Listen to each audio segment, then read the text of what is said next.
চোরের কোরবানি। এক গ্রামে এক চোর ছিল। নাম তার রহিম চোর।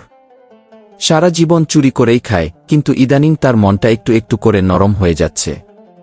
কোরবানি ঈদ আসছে বলে না জানি কেন একটা গরু দেখে তার মনটা কেমন করে উঠল। রাত, রহিম চোর গা ঢাকা দিয়ে হাঁটছে। রহিম চোর, চুপি চুপি এই গরুটারে নেব।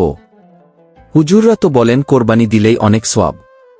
আমি চুরি করেই দিই না হয়। গরু চুরি করে নিয়ে হাঁটছে। এমন সময় সামনে থেকে একজন তরুণ হুজুর আসছেন। হুজুর হতবাক হয়ে, আসসালামু আলাইকুম ভাই, এত রাতে গরু নিয়ে কোথায় যাচ্ছেন?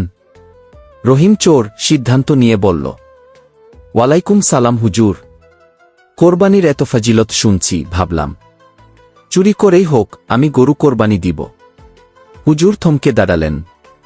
তারপর মুচকি হেসে বললেন, হুজুর বললেন, ভাই, ইবাদত করতে চাও এটা ভালো কথা, কিন্তু চুরি করে কোরবানি দিলে সেটা আল্লাহর কাছে কবুল হবে না, বরং সেটা তো গুনাহর উপর গুনাহ হবে। হুজুর বললেন, কোরবানির পশু হালাল উপার্জনে কেনা লাগে। পয়সা না থাকলে কোরবানি ফরজ না, কিন্তু চুরি করে দিলে আল্লাহর গজব আসতে পারে। তুমি চাইলে আমি তোমাকে হালাল উপায়ে উপার্জনের পথ দেখাতে পারি কি? রহিম চোর চোখ নামিয়ে, আমি তো জানতাম না হুজুর। আমি তো ভেবেছি আল্লাহ খুশি হবেন যেভাবেই হোক কোরবানি দিলে কি। হুজুর বললেন, আল্লাহ পবিত্র, তিনি শুধু পবিত্র জিনিসই কবুল করেন।